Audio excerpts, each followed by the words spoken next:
আল্লাহর নামগুলো ধরে যদি দোয়া করেন আল্লাহ ওই দোয়া ফিরায় দেয় না। আপনি যদি দোয়ার মধ্যে বলেন ইয়া রহমান, সবাই বলেন ইয়া রহমান, ইয়া রহিম, ইয়া হাইয়্যু, ইয়া কাইয়্যুম, আল্লাহর চমৎকার নামগুলো ধরে ধরে যদি আল্লাহর কাছে ফরিয়াদ করেন, আল্লাহর নামগুলো ডাকেন, আপনার দোয়া মুহূর্তেই কবুল করবে কে? বিষ্ণু ঈসা ইসলাম এভাবে আল্লাহর নামগুলো ধরে ধরে জিকির করতেন, আল্লাহর নাম জপতেন। তিনি বলতেন আসআলুকা বিকুল্লি ইসমিন হুয়া লাক, আল্লাহ তোমার যত নাম আছে সব নামের ওসিলায় তোমার কাছে ফরিয়াদ করি, সব নামের ওসিলায়। আনজালতাহু ফি কিতাবিক, যে নাম তুমি তোমার কিতাবে নাজিল করেছো। আও আল্লামতাহু আহাদাম মিন খালকিক, অথবা তোমার কোন সৃষ্টিকে তোমার নাম তুমি জানিয়েছো। আও ইস্তাসারতা বিহি ফি ইলমিল গায়বি ইনদাক, অথবা গায়েবের জ্ঞানে তুমি তোমার নিজের জন্য ওই নামগুলো সংরক্ষিত রেখে দিয়েছো। সব নামের ওসিলায় তোমার কাছে চাই। সুবহানাল্লাহ পড়েন। তার মানে আল্লাহ তোমার যে নামগুলো আমরা জানি এগুলার ওসিলায়ও চাই, যে নামগুলো আমরা জানি না সেগুলোর ওসিলায়ও চাই। আল্লাহর সব নাম আল্লাহ আমাদেরকে জানায় নাই, কিছু নাম জানিয়েছেন, কিছু নাম তিনি জানান নাই। সুবহানাল্লাহ বলেন। আল্লাহ তাআলা তার কিছু নাম কোরআনে উল্লেখ করেছেন, কিছু নাম স্পেশাল কিছু নবীদেরকে জানিয়েছেন, আর কাউকে জানান নাই। কিছু নাম তিনি কিয়ামতের দিন আমাদের সামনে প্রকাশ করবেন যে এইটাও আমার একটা নাম, এটা তোমরা কেউ জানতা না। সুবহানাল্লাহ, সারপ্রাইজ হিসেবে আল্লাহ তাআলা রেখে দিয়েছে, কেউ জানে না। কিয়ামতের দিন আল্লাহ তাআলা সেই নামগুলো জানাবেন। আর কিছু নাম আছে সেই নামগুলো আল্লাহ কোরআনেও বলে নাই, কোন নবীরেও জানায় নাই, কিয়ামতের দিনও সারপ্রাইজ হিসেবেও জানাবে না। ওই নামগুলো স্বয়ং খোদ আল্লাহ ছাড়া কেউ জানে না। এজন্য বিশ্বনবী দোয়ার সময় বলতেন, আল্লাহ তোমার যে নামগুলো জানি, যে নামগুলো জানি না, সব নামের বরকতে তোমার দরবারে চাই, সব নামের ওসিলায় তোমার কাছে ফরিয়াদ করি। সুবহানাল্লাহ বলেন। কোরআনের অনেক জায়গায় আল্লাহ তাআলা নিজের পরিচয় দিয়েছেন, নিজের পরিচয় তিনি বিভিন্ন আয়াতে বিভিন্ন সূরায় পেশ করেছেন। তিনটি জায়গায় খুব এক্সক্লুসিভলি আল্লাহ তাআলা নিজের পরিচয় দিয়েছেন। এক হচ্ছে সূরা বাকারার 255 নম্বর আয়াতে, মানে আয়াতুল কুরসি, এর মধ্যে 9টা বাক্য আছে, 9টা বাক্য মিলে একটা আয়াত। এই আয়াতে আল্লাহ তাআলা খুব চমৎকার ভঙ্গিমায়, চমৎকার ভাষা শৈলী ব্যবহার করে, খুব উচ্চাঙ্গের আরবি সাহিত্য দিয়ে একটি আয়াত নাজিল করেছেন। এই আয়াতটার নাম হচ্ছে আয়াতুল কুরসি। বিশ্বনবী বলেন, মান কারা আয়াতুল কুরসি দুবুরা কুল্লি সালাতিন মাকতুবাতিন লাম ইয়ামনাহু মিন দুখুলিল জান্নাতি ইল্লাল মাউত, প্রত্যেক ফরজ নামাজের পরে যে আয়াতুল কুরসি পড়বে তার জান্নাতে যাওয়ার ক্ষেত্রে আর কোনো বাধা থাকে না, একটা জিনিস ছাড়া, সেটা হচ্ছে মৃত্যু, মরণ। লোকটা মরে না তাই জান্নাতে যায় না, মরলেই জান্নাতি। এই আয়াতুল কুরসির এই আয়াতে আল্লাহ তাআলা খুব স্পষ্টভাবে নিজের পরিচয় তুলে ধরেছেন। আবার সূরাতুল ইখলাসের ভেতরে আল্লাহ তাআলা খুব চমৎকার ভঙ্গিমায় তিনি নিজের পরিচয় তুলে ধরেছেন। অনুরূপভাবে সূরা হাশরের শেষ 3 আয়াতেও আল্লাহ তাআলা খুব চমৎকার ভাবে নিজের পরিচয় তুলে ধরেছেন। আওয়াজ করে পড়ুন সুবহানাল্লাহ। আমরা সূরা হাশরের শেষ 3 আয়াতের তাফসীর আজকে আমরা শুনব। আসুন আমরা আমাদের রবকে চিনে নেই। আজকের আলোচনার টপিক হচ্ছে আসুন আমাদের রবকে চিনি। আসুন আমাদের, সবাই বলুন, আসুন আমাদের রবকে চিনি। আজকের আমার ঢাকা বিভাগের প্রোগ্রাম থেকে, এই নবাবগঞ্জ বারুয়াখালীর প্রোগ্রাম থেকে আমরা আমাদের রবকে চিনে যাব ইনশাআল্লাহ। বলেন সবাই। সূরা হাশরের শেষ 3 আয়াতের একটা বিশেষ ফজিলত আছে, এটা আপনারা পড়বেন। কি ফজিলত? বিষ্ণু ঈসা ইসলাম বলেন, মান ক্বালা হিনা ইউসবিহু সালাসা মাররাতিন আউযু বিল্লাহিস সামিউল আলিম মিনাশ শাইতানির রাজীম সুম্মা ক্বারাআ সালাসা আয়াতিন মিন আখিরি সূরাতিল হাশরি ওয়াক্কালাল্লাহু বিহি ৭০,০০০ মালাকিন ইউসাল্লুনা আলাইহি ওয়া ইন মাতা ফি যালিকাল ইয়াউমি মাতা শাহীদান।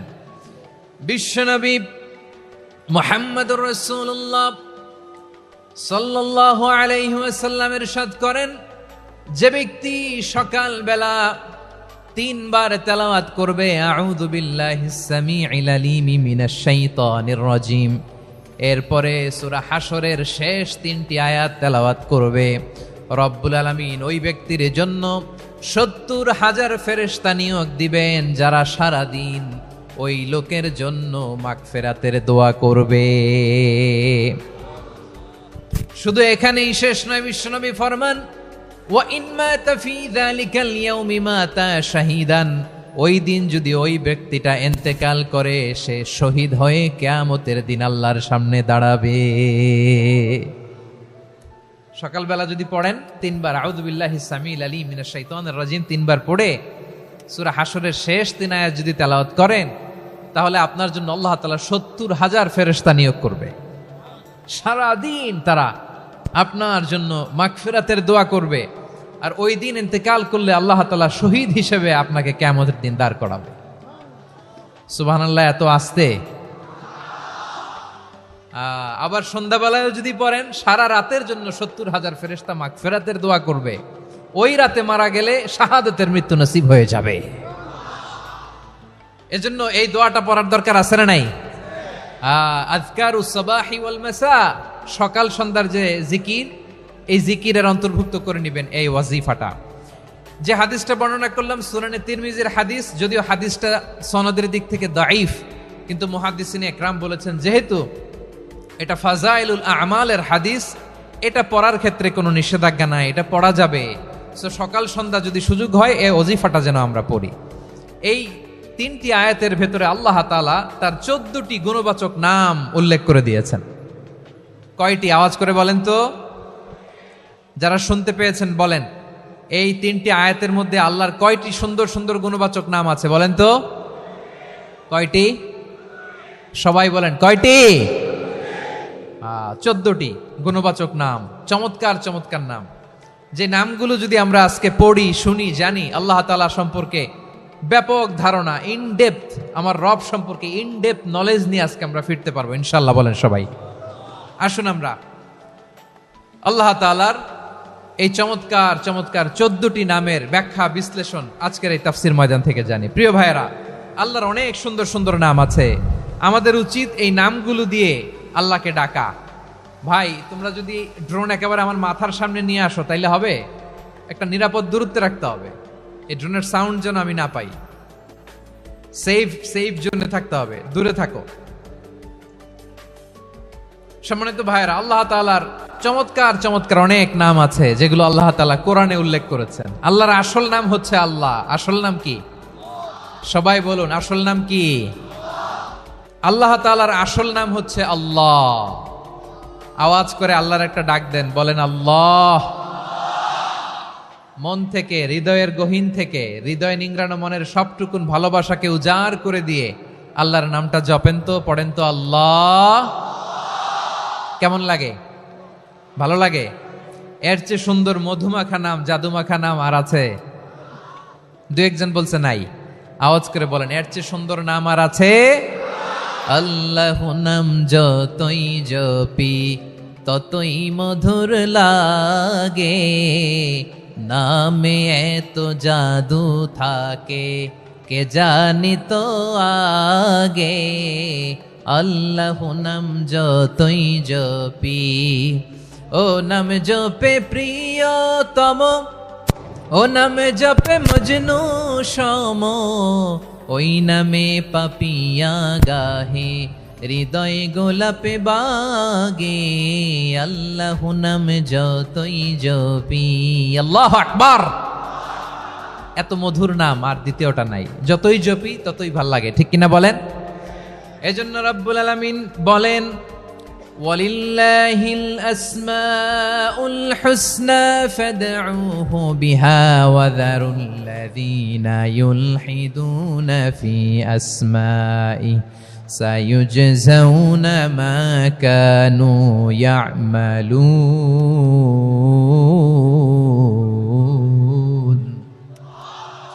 আল্লাহ বললেন, আমার অনেক সুন্দর সুন্দর নাম আছে, অনেকগুলো গুণবাচক সুন্দরতম নাম আছে। তোমরা এই নামগুলো ধরে আমি আল্লাহরে ডাকো, আর যারা আমি আল্লাহর নামের বিকৃতি ঘটায় তাদেরকে তোমরা বর্জন করো।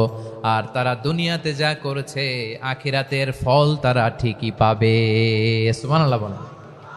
আল্লাহর অনেক সুন্দর সুন্দর নাম আছে, এগুলো ধরে ডাকতে বলা হয়েছে। আর যারা আল্লাহর নামের বিকৃতি করে তাদেরকে বর্জন করতে বলা হয়েছে। আপনি আল্লাহর নামের জিকির যখন করবেন, আপনি আমার আল্লাহর নামের বিকৃতি করতে পারবেন? বারোয়াখালীর ভাইয়েরা বুঝে থাকলে আওয়াজ দেন, আল্লাহর নামের বিকৃতি করা যাবে? আপনি যখন জিকির করবেন স্পষ্ট শব্দে আল্লাহর নামটা বোঝা যেতে হবে। সুবহানাল্লাহ, ওয়ালহামদুলিল্লাহ, লা ইলাহা ইল্লাল্লাহ, আল্লাহু আকবার একসাথে মিলিয়ে করেন, অথবা আলাদা আলাদা করেন, অথবা শুধু আল্লাহ আল্লাহ এই নামের জিকিরও যদি করেন স্পষ্ট বোঝা যাইতে হবে। আল্লাহর নামের বিকৃতি করা যাবে? কিন্তু আল্লাহর নামের বিকৃতি করে জিকির এদেশে আছে না নাই? আছে। দেখবেন জিকিরের মধ্যে হুই হুই হুই হুই হুই এরকম করতেছে, আছে না নাই? সবাই মিলে লাফাচ্ছে, দফাচ্ছে, মাথা ঝুলাচ্ছে, আর কি কি যেন বলে, ওইটার মধ্যে আমি আল্লাহর নাম খুঁজে পাই না, এরকম আছে না নাই? হ্যাঁ, হই হই করে কিম্ভূত কিমাকার অদ্ভুত আওয়াজ করে তারা জিকির করে, সেখানে আল্লাহর নাম নাই। এই জিকির আল্লাহর কাছে গ্রহণযোগ্য হবে? আল্লাহ বলেন ওয়াযারুল্লাযীনা ইউলহিদুনা ফি আসমাইহি, খবরদার আমার নামের যারা বিকৃতি ঘটায় তাদেরকে তোমরা বর্জন করো। এজন্য জিকির যখন করব সুস্পষ্টভাবে আল্লাহ তাআলার নাম সেখানে থাকতে হবে, ঠিক কিনা বলেন? আবার আল্লাহ বলেন যেমন মনে চায় তেমন জিকির তোমরা করো না। ফাযকুরুল্লাহা কামা আল্লামাকুম মা লাম তাকুনু তা'লামুন, তোমরা জানতে না, আল্লাহ তোমাদের জানিয়েছেন কেমন করে আল্লাহর নামের জিকির করতে হয়, যেমন আল্লাহ শিখিয়েছেন তেমন করে আল্লাহরে ডাকো, ঠিক কিনা বলেন? আল্লাহ তাআলা যেমন শিখিয়েছেন তেমন ভাবে আল্লাহ তাআলাকে ডাকতে হবে, ঠিক ওই পদ্ধতিতে আল্লাহ তাআলার নাম যুক্ত হবে। কোন পদ্ধতিতে সেটাও আল্লাহ বলে দিচ্ছেন।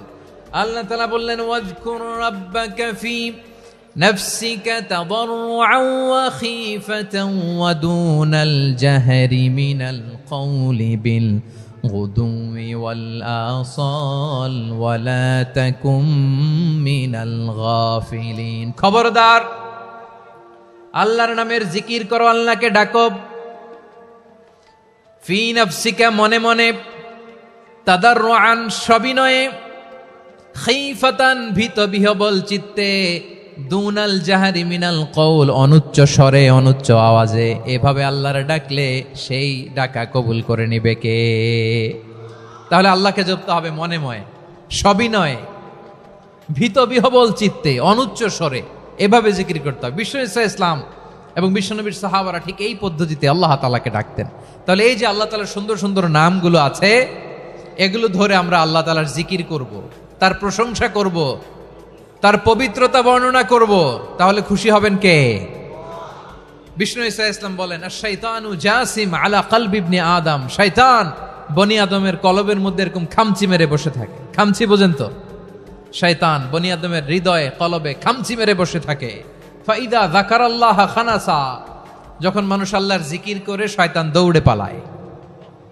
ওয়াইদা গাফালা ওয়াসওয়াসা, আর মানুষ যখন অমনোযোগী হয়, গাফিল হয়, শয়তান আবার টেম্পটেশন দেয়, আবার ধোঁকা দেয়, আবার ওয়াসওয়াসা দেয়।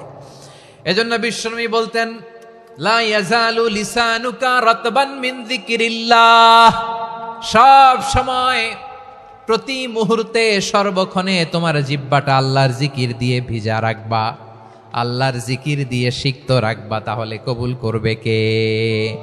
সবাই পড়েন সুবহানাল্লাহ, আলহামদুলিল্লাহ, লা ইলাহা,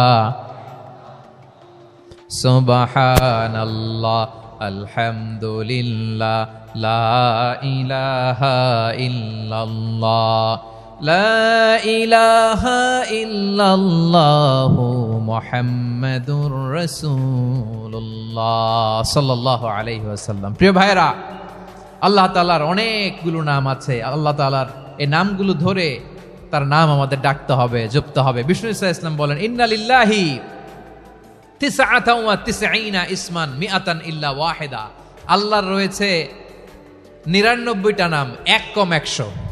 এক কম, আমরা বাংলায় বলি না যে এক কম 100, মানে আসলে কয়টা? 99টা। বিশ্বনবী বলেন আল্লাহর 99টা নাম আছে, মিআতান ইল্লা ওয়াহিদা, এক কম 100। মান আহসাহা দাখালাল জান্নাহ, যে ব্যক্তি 99 নাম মুখস্থ করে তার সিনার ভেতরে রাখবে, আল্লাহ তাআলা তাকে জান্নাত দিয়ে ধন্য করে দেবে। এবার বলেন আল্লাহর নামগুলো জানার দরকার আছে না নাই? এই নামগুলো আমরা জব্য মুখস্থ করব। এই নামগুলো আগে আয়ত্ত করতে হবে। এই নামের যে অর্থ সেটা অনুধাবন করতে হবে। এই নামের যে দাবি সেটা মানতে হবে। সিবগাতাল্লাহ ওয়া মান আহসানু মিনাল্লাহি সিবগা ওয়া নাহনু লাহু আবিদুন। আল্লাহর রঙে রঙিন হইতে হবে। আমার আল্লাহ দয়ালু, আমরাও দয়ালু হতে হবে। আমার আল্লাহ সহনশীল, আমরাও সহনশীলতার চর্চা করতে হবে। আমার আল্লাহ মেহেরবান, আমরাও মেহেরবান হতে হবে। বিষ্ণু ঈসা ইসলাম আল্লাহর এই চমৎকার সুন্দরতম নামগুলো ধরে ধরে আল্লাহর কাছে চাইতেন। আসুন আমরা শুরু করে দিই। আল্লাহ তাআলা বলছেন, হুয়াল্লাহুল্লাযী লা ইলাহা ইল্লা হুয়া আলিমুল গায়বি ওয়াশ শাহাদাতি হুয়ার রহমানুর রহিম। আল্লাহ বলেন হুয়াল্লাহ, তিনি হলেন আল্লাহ। আল্লাযী লা ইলাহা ইল্লাহু, তিনি ছাড়া কোনো ইলাহ নাই। আছে নাকি? বারোয়াখালীবাসী আওয়াজ করে বলেন তো দেখি, আমাদের ইলাহ কয়জন? আরো জোরে বলেন। একজন হইলে ভালো না বেশি হইলে ভালো? ওয়া ইলাহুকুম ইলাহু ওয়াহিদুন লা ইলাহা ইল্লা হুয়ার রহমানুর রহিম।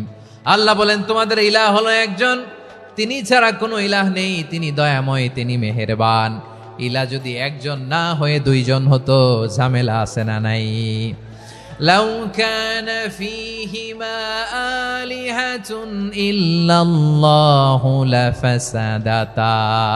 আকাশ এবং জমিনের মধ্যে ইলাহ একজন না হয়ে যদি মাত্র দুইজন হতো, আকাশ জমিন ভেঙে খান খান হয়ে যেত। ঠিক কিনা বলেন? দুইজন ইলাহ হইলে খান খান হয়ে যেত। আমাদের রব একজন হইলে ভালো না বেশি হইলে ভালো? কথা বুঝতেছেন? আরে একজনের তো মন জোগায় চলতে পারি না, ঠিক কিনা? হ্যাঁ, একজন, তিনি যে আদেশগুলো দিয়েছেন আমাদের দুর্বলতার কারণে আমরা তো পারি না। যদি 10 জন হইতো, ওই 10 জনের হ্যাপি করতে পারতাম, তাদেরকে স্যাটিসফাই করা যেত এত সহজে। 10 জনের 10 নিয়ম থাকতো। একজন বলতো আমার সেজদা দিবি সকালে, আরেকজন বলবে আমার জন্য নামাজ পড়বি 3 বার, আরেকজন বলবে আমার জন্য যাকাত দিবি এতবার, আরেকজন বলতো আমার জন্য কুরবানি দিবা এতবার। তাহলে আমাদের জন্য কঠিন হয়ে যেত, ঠিক কিনা? যদি ইলাহ একজন না হয়ে একাধিক হতো, একজন বলতো না আমি মহাবিশ্ব এভাবে চালাবো, আরেকজন বলতো না আমার মন চায় এভাবে, আমি এভাবে চালাবো, একজন বলতো সূর্য আমি পূর্ব দিকে উঠাবো, আরেকজন বলতো না আমি দক্ষিণ দিকে উঠাবো, আরেকজন বলবে না আমি উত্তর দিকে উঠাবো। এরকম আছে না নাই? ঝামেলা লেগে যেত। এজন্য বেশি রব হইলে আমাদের জন্য ঝামেলা, খোদা বেশি হইলে আমাদের লস। একজন হওয়াতে আমরা বেঁচে গেছি। বারোয়াখালীবাসী আওয়াজ করে না, কথা বলে না। রব খোদা একজন হওয়াতে আমাদের সুবিধা হয়েছে না? এজন্য আল্লাহ বলেন লা ইলাহা ইল্লাহু, তিনি ছাড়া তোমাদের কোনো ইলাহ নাই, তিনি একজন। লা ইলাহা ইল্লাহু আলিমুল গায়বি ওয়াশ শাহাদা, তিনি প্রকাশ্যেরও মালিক অপ্রকাশ্যেরও মালিক। তিনি যেটা ওপেন এটাও জানেন, যেটা গোপন সিক্রেট ওইটাও জানেন। আলিমুল গায়বি ওয়াশ শাহাদা, তিনি গায়েবের মালিক, গায়েবের জ্ঞানী, যেটা দেখা যায় না, অদৃশ্য, জানা নাই, এটাও তিনি জানেন। এগুলো জানতে তার কোনো মাধ্যমের প্রয়োজন হয় না। অতীতে কি হয়েছে, বর্তমানে কি চলছে, ভবিষ্যতে কি হবে, সব তার জ্ঞানের ভেতরে আছে না নাই? এজন্য আল্লাহ বললেন আলিমুল গায়বি ওয়াশ শাহাদা, তিনি গায়েবের জ্ঞান রাখেন, তিনি দৃশ্য জগতের জ্ঞান রাখেন, তিনি প্রকাশ্য জগতের জ্ঞান রাখেন, তিনি গোপন জগতের জ্ঞান রাখেন। তার কাছে কোনো কিছু গোপন নাই, ঠিক কিনা বলেন? হুয়ার রহমানুর রহিম, তিনি হলেন দয়াময়, তিনি